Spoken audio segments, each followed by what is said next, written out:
Welcome back to Cheeky Mare Stitches 100 Days, 100 Blocks Challenge.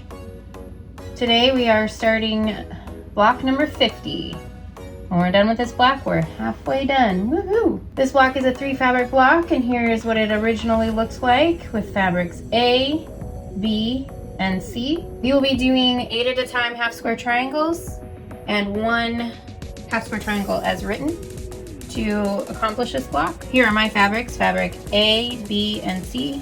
To make the 8 at a time half square triangles, you will take the finished block size of the desired half square triangle. So if it's recommending 2.5 inch unfinished, then the finished size will be 2. You will double that measurement and add 1 3/4 inches. So that is what I've done for fabrics B and C. I'm going to put these right sides together, just like that. And I've drawn a line from corner to corner, both directions, and I will sew a scant 1/4 inch on both sides, both directions. And they will give me some very small half square triangle. I have also cut out 1 unit of the prescribed as written half square triangle, and what I'll do is put them right sides together and sew down the diagonal on the diagonal. Here are the sewn units, 1/4 inch on either side of the line and right down the center.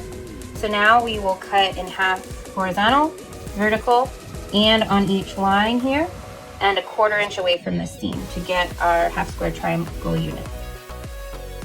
Okay, here are the 9 half square triangles, 8 of which we did with the 8 at a time method and 1 of which we did with just a single unit. With the 8 at a time half square triangle method, you do get, if you're using a directional fabric like I am, you do get half of them being horizontal and half of them being vertical.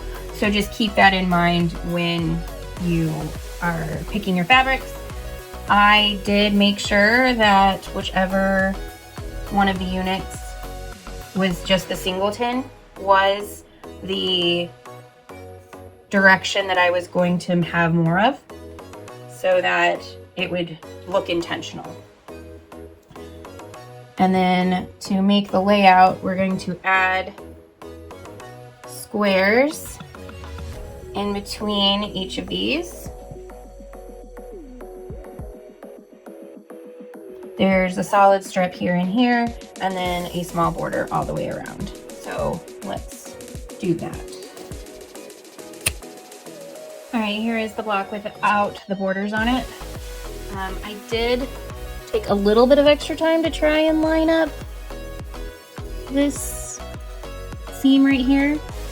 This one's not quite perfect, but this one's pretty good. As long as it's within 1/8 of an inch, I don't worry too much about it. So let's put on the borders now.